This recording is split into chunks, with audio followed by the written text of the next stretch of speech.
Hello and welcome to The Big Picture.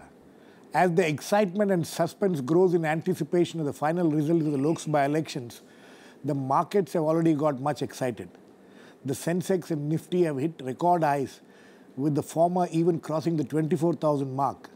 The immediate reason, or certainly one of the main reasons, seemed to be the exit polls telecast yesterday by the news channels. The positive indication of the formation of an NDA government seemed to have resulted in this surge. Today we will look at the state of the markets and its relation to the political developments, and also how far this surge is sustainable. To discuss this, I have with me Professor N.R. Bhanumurthy, Member, National Institute of Public Finance and Policy; Dhirendra Kumar, Head Value Research; Akash Jindal, Managing Director, Pure Growth; and Dinesh Narayan, Senior Business Journalist. Welcome to all of you. Thank you. Bhanumurthy? Yes.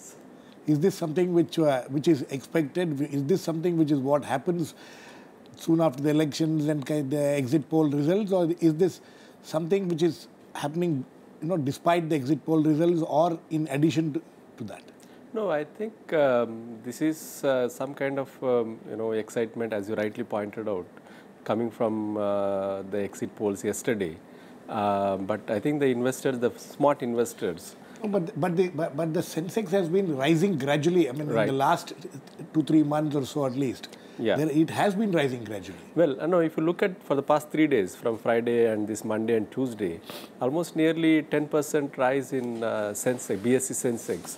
I think that never happened. I mean, maybe there was some decline happened sometime, but going up 10% in 3 days time is something surprising. I mean, because there is some kind of, it looks like the markets are discounting that whatever the exit polls happened yesterday, this seems to be discounting even before May 16th. So they were anticipating this exit poll results. But I am not saying that the exit polls are correct. But No, the we markets, will come to that, whether it's correct or not. We'll come to that a little later. Akash, what is your prediction? You have been gung-ho about these markets. You have been in the last program also, you have been predicting that it will keep going up, and so you're very happy? As of now, my predictions have been true, and I am quite happy, and I have, I think, reason for that.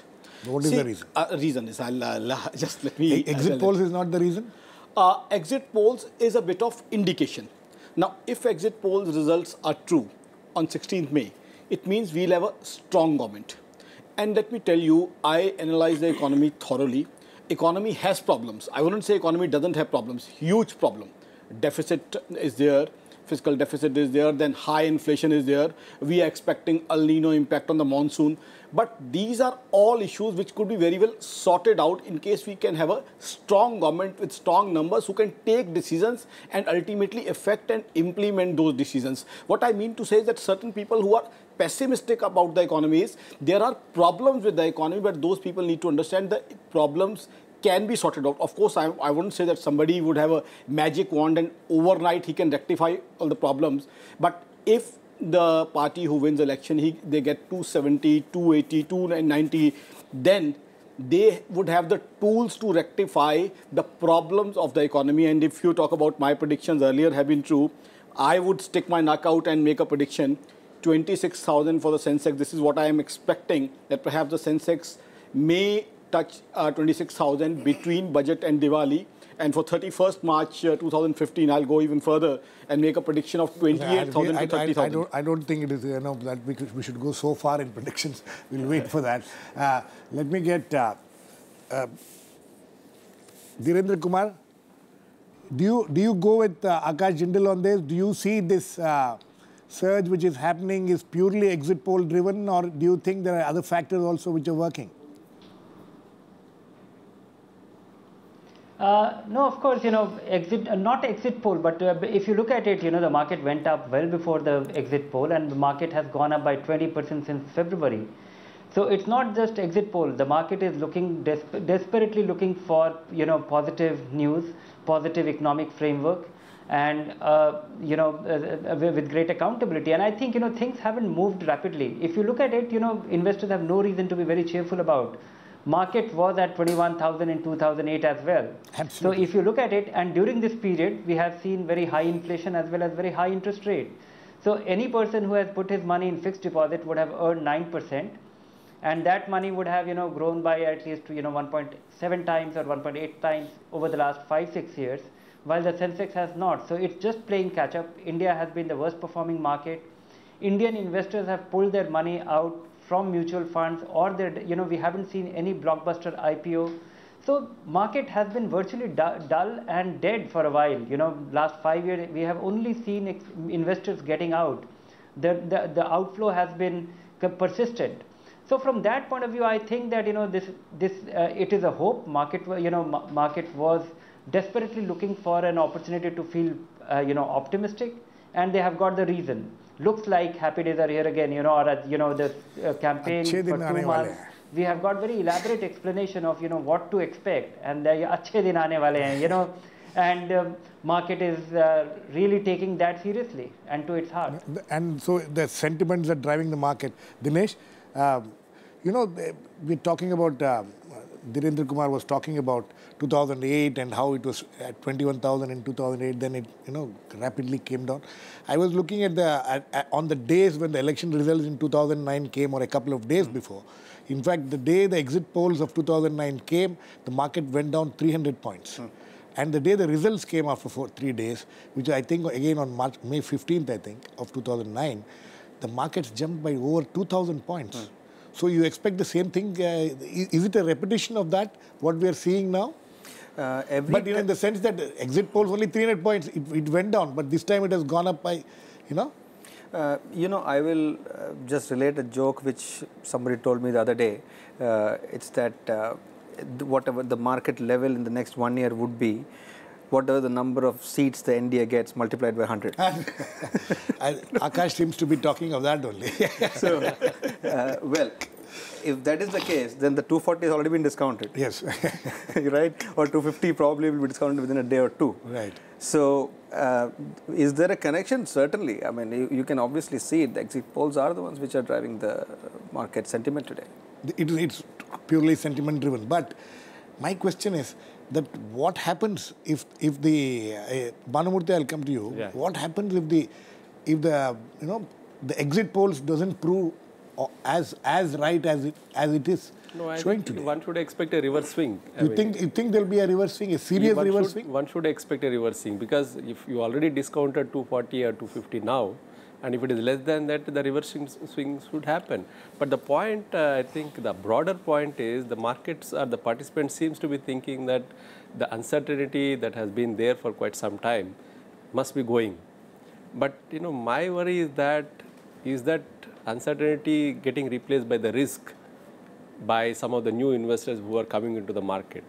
There is a news story today saying that one individual bought shares worth 2,000 crores of rupees on Friday. Right. Huh? Right. This is the kind of risk you're talking about? Yeah, I think that's definitely a huge risk. I mean, there may be many people like this. Otherwise, the markets cannot go 10% above in three days' time. Right. So maybe there seems to be some kind of risk building up before May 16th. So Akash, if this kind of risk builds up, then what happens? On May 16th, the results don't prove up to the mark as far as the exit polls results are concerned, then what happens? See, there could be 3 conditions. One is the results come according to the exit polls, which we have already discussed. If they don't come according to the exit poll, that is, NDA gets lesser seat, the market may lose. The market may lose perhaps all the gains, because market always overreacts. Right. So market may swiftly overreact. But So consider situation number. So are you saying that this is an overreaction, what has happened today, yesterday? Markets throughout, have been overreacting. So markets, I can rather give a definition to the markets that markets are overreactive in nature for long, since inception, rather I can say. But now considering the situation number 3, there's a situation number 3 also. Now we are talking perhaps 270, 280 for ND. If somehow it's 320, 330, then see. Then it could react the other way also. It could further overreact. For further overreact, yes. Then what may happen is, in situation number 3, if NDA, it gets 330, 320, 330, maybe that we may cross 25,000 that day itself. So I think, yes, the variation of exit polls and the actual poll results would impact. It would have a lot of bearing on the market that day, and market would act accordingly. Rather, each and every result, certain results of important people also would impact the market. So that day, Market has to be really volatile. That's why I'm suggesting people who are investing right now also. No, we are not. We are not doing this program for investors. So we're looking at the larger issue. No issues. Okay, Dhirendra Kumar. The question is that if the exit poll, the same question which I was asking the other two also. This is you are all of us seem to be agreeing here that it's this what we have seen in the last couple of days, today and yesterday, is completely sentiment driven, exit poll driven. So what happens when the results don't come up to the expectations of the exit polls? Do you agree with what Akash says that it? No, exit polls are I reasonably agree, because it's just not about exit poll. What we have seen is the anticipation getting built up for nearly 2.5 months now that NDA is coming, and if that does not happen, then market will actually will correct sharply. But if there is a possibility that I completely agree. But last two experiences, 2004 as well as 2009, right, where the exit poll and the reality was completely disconnected, and we saw a massive blow. Right. But at the same time, I don't think on a long-term basis it matters. No, Dhirendra, one second. One second. Do you think the market has taken that into consideration? The past records of these exit polls in 2009 and 2004. No, what is, the speculative driven market has very short memory. I don't think they have a recall of an event 5 years ago or 10 years ago. And market has been desperately looking for optimism. Okay, Bhanumurthy, this is, they don't go by history. I think, do you agree that Dhirendra, their memories are short? They have very short memory. People's memory are short, investors' memory are shorter. Is that the rule? We say that there is only a small Marco chain kind of a relationship. They just depend on what happened yesterday. I don't think they depend on what happened last year. But so my hunch is that, it's not that everybody lose. I think Mr. Jindal would be able to tell much better. Some speculator who are sitting with huge cash or something, they may be making money. In fact, they may be having the short positions in the past 3 days. There may be some new investor. That's the point I'm trying to say. Some of the people may be taking huge risk.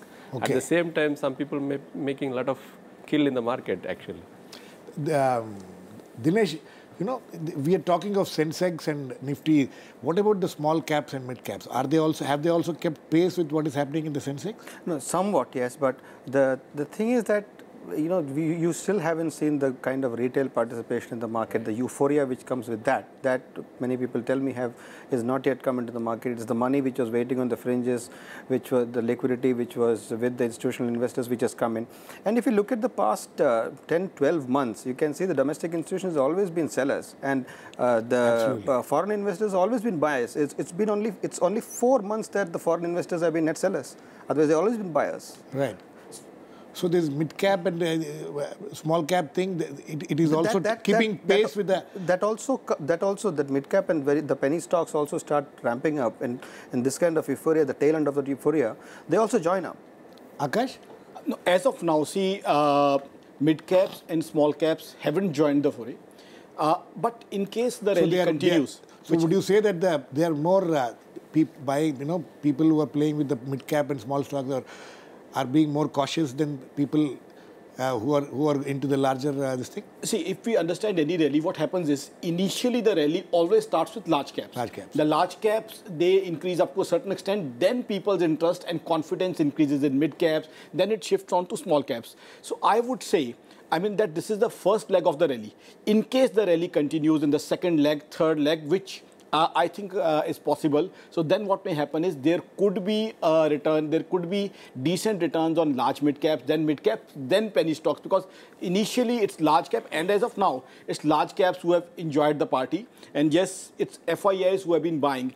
Indian retail investor is yet to join the party. He's still susceptible about the market, how it's going to behave in the future. He would still expect the market to firm up a bit higher.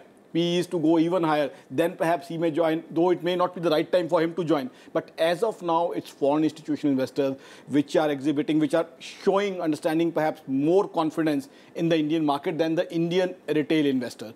So I think gradually the way the rally is going to progress, then we'll have large mid-cap representation in the rally, then we'll have small caps, and also it would be more diverse, because in the past 2-3 days there were certain sectors who have grown, like banks. Right. They have grown a lot. So I think what may happen is, I mean, in case the results are true, exit polls are true, then perhaps from that day itself there could be rally in the large mid caps. There's a rally due there, and if you see the PE, the tool for valuing the market, large mid caps are comparatively quite underpriced in comparison with the large caps. So that way, technically also, on the basis of fundamentals of the market, large mid cap rallies due.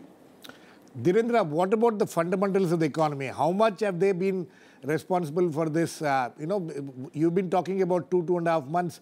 This rally has been happening, and so, is it in any way related to the fundamentals of the economy improving in any way?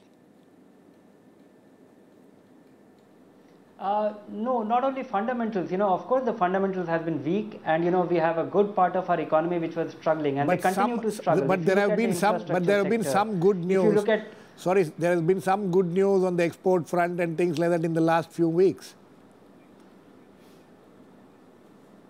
Oh, export front has always been good, because if you look, not just few weeks, but last 1.5 year, if you look at the rupee depreciation, that itself was a big boost to the export sector.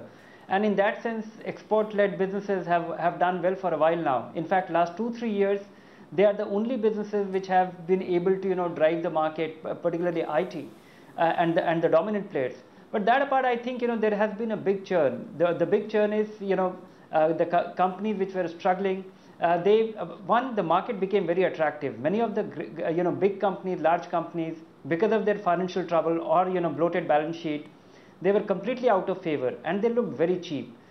Then they went about cleaning. So, it has been nearly 4 or 5 years since the excesses of 2008, and those companies are, getting their act together. So, I think a good part of our struggling corporate sector has been able to, reconfigure itself for growth again. And that, coupled with, now there is a whole anticipation built around an interest rate cut or a methodical, solution to the inflation problem, and addressing it in a systematic way.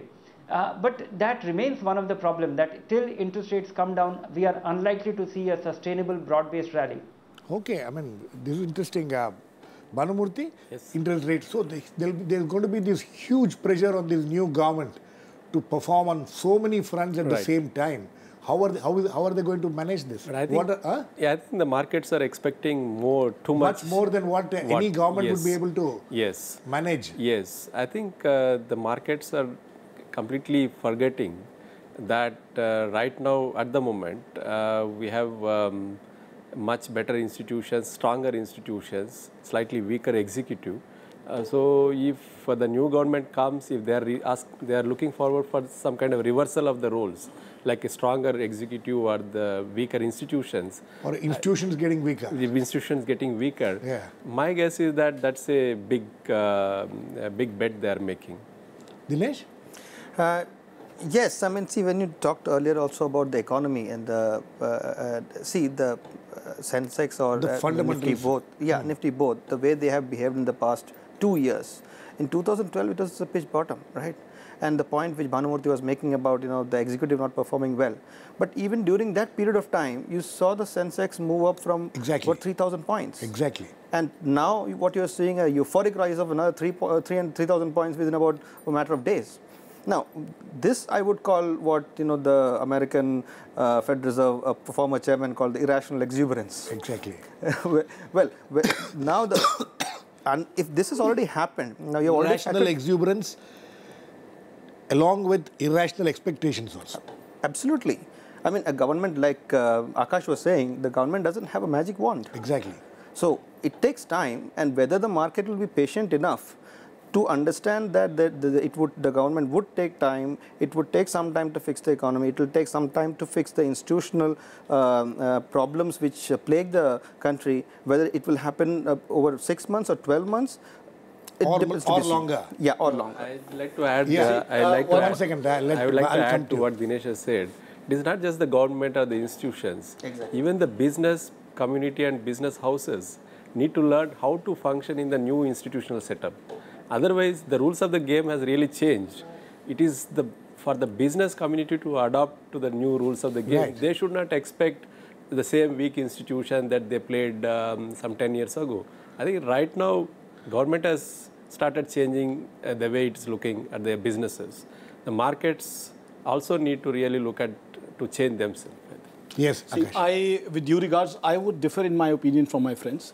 I think the exuberance up to a certain extent is well justified. Why? So see, the market by fundamental nature, it works on future discounting. It discounts future. It always does. So market perhaps, yes, they have discounted what's going to happen in 1 year of the government, in the entire year of the government. Of course, it's a question whether who will form the government. Still, it has to be clear what would the government do, up to what extent would the government do. But market always runs on future expectations.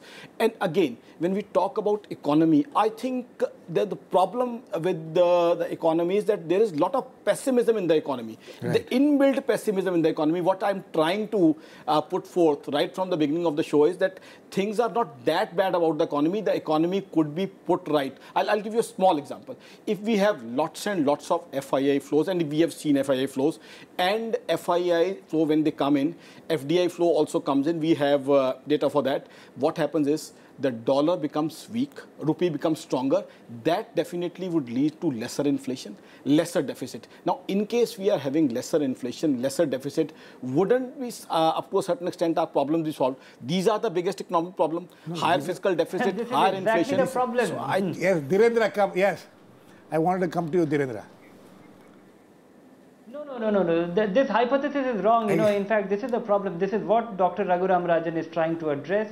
And massive inflow is a problem. Of course, we need inflows. Of course, it is important for our economy, but in a calibrated way, which is because what we have seen is inflation, trying to curb it with our monetary policy while we have very erratic flows, and that too of a kind which actually slips into and drives our inflation. And that is our problem number one, because that leads to higher interest rate, and that has led to the sickness of our manufacturing economy, which has not been able, and lack of competitiveness of our export business in an economy which is which has such trade deficit. I think that is something which has its own side effects. I think we need a very calibrated approach. Of course, I agree that there is reason to be very optimistic. Execution has been poor. We have a virtually economy in a state of inertia, and those things can certainly be fixed, and that could be good for economy. But this particular dimension, good inflows is good for economy at the pace at which it is happening. That actually makes our market more vulnerable, at the same time has some strong negative impact for our economy. No, but up to a certain extent. No, so just allow me. Okay, up to a certain extent. Let him react. Till the time dollar reaches 57, I can give you data to prove why inflows are good. If it goes lesser than that, then of course the other things would come. But as of now, we need forex, and that the dollar going up was a huge problem for us, and the entire country accepted it. So up to a certain extent, the inflows are good. Beyond a level, yes. But still, we haven't gone beyond that level. I think one needs to make distinction between FII flows and FDI flows. Right. So I don't expect to treat both these flows in the same spirit. In the similar manner. Yes. Because FII is something which can go back any time. So it can create a huge volatility in the forex market and stock market for that matter, without any basic fundamental changes in the economy. And then which is what is happening the fact to some of the extent matter now. is for the past 3 days, yes, it is the FIIs who are really swinging the market. Absolutely. Some 5,000 crores has come in the last few days. So if that's the case, I mean, the risk is also building. That's the point I'm trying to say. If it is because of FDI, we don't have any problem. I think if you are getting more FDI, I mean, even despite it has its own open economy issues, that will have some problem on the money supply and inflationary pressures, as Dhirendra is pointing out. But still, it can create capacities in the market. Real sector can flourish. Right. But the FII always creates volatility and the risk.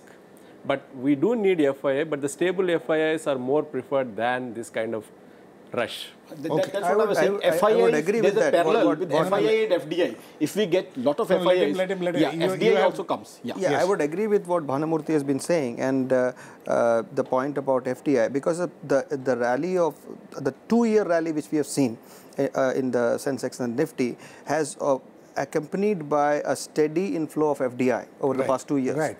and some of the very interesting sectors like say luxury goods. A lot of small luxury companies have come into it, and they have 200 crores, 300 crores. That money has come in, right? And which is actually creating jobs. It's actually creating a lot of, which is actually having a multiplying effect, right? And that is probably the reason why you had this calibrated rise of 3,000 points over 2 years. Over the last 2.5, 3 months. Yes, exactly. And you have this sudden spike in 3 or 4 days because of the FII inflows. So, like Bhanumurthy says, the risks in that is much higher than the risks in FDI. Okay, Dhirendra, my question is now, this kind of a surge, how long is it sustainable? Let us assume that, everything goes right, the exit poll results are more or less right and things like that. How long do you think this surge in the Sensex and in the markets will be sustainable? And what are the reasons why it will sustain? One is that if things turn out to be as good as they are expected, as the exit polls are predicting, then I think we are in for good times, because and of course we will have to see that this government is able to execute what it has said in this long, enduring, tiring campaign of 2.5 months. But if it is able to, if this government is very high on execution, we don't need big policy moves. We need some very simple structural things, and getting out of the state of inertia. That itself will drive the market. We don't need too many magical things. We don't need too many reforms. We need a government which gets functional, make things happen, and resolves things where a lot of things get stuck. So if it is a smooth government which starts becoming functional quickly, that itself will take care of it, because all other variables are very nicely in place. In fact, we have seen the 5-year of bear phase, which makes it very right for a cyclical bull run. Okay. Well, I mean, I'm completely with what Dhirendra is talking about. No, but my only so far the pessimism which has prevailed in this in the economy and in the country is not because the government has not worked, but there is some sentiment which there is some media driven or whatever driven saying that the government is not performing. So all the new government needs to do is to take these 3-4 big steps at the beginning, and you think everything will look hunky-dory. No, I don't think so. I mean, the many big steps have been taken since January also. Exactly. So, I mean, if you look at the kind of activism government has showed since January, it is not reflecting in any of the indicators. Neither you take in manufacturing or you take in investments. But humble caution to the market has not. Market has not taken note of all these things which have happened in the last 6 months. No, it has not taken. I think the cautionary note that I would like to give is that even the new government, even if they come with 400 seats, they have to deal with the same institutions which are present at the moment. Until unless you want to weaken the institutions, which we don't want to weaken the institutions. Right. Okay. Very quickly. Again, the point is that a government cannot act quickly, how much ever powerful it is. It cannot act quickly enough to justify 3,000. A post hoc justification for the kind of expectations which people seem to be having, have been built up in the markets. But yes, the thing is that again, if there is a confidence in the economy, if there is foreign investors' confidence in the economy, if there is domestic investors' confidence in the economy, and they actually respond by putting money on the table on the ground, then yes, then there would be a difference. Very quickly, you think you will still hold on to your view that 26,000 by Diwali, and then you're not saying 30,000 right now, right? Isn't it? No, see. You're going to the next also? On a serious note, see, yes. 28,000 to 30,000 by 31st March, if things happen. I mean, with this caveat, and for that investment cycle has to start. Obviously, on that caveat. But I just wanted to end it on a positive note of Akash, extreme optimism, but we don't know. We'll wait and watch how it will all turn out. But thanks to all my guests, Dhirendra, Kumar, Bhanumurthy, Akash, Jindal, and Dinesh, Narayan. Please keep watching. We'll come back with another issue in the big picture same time tomorrow.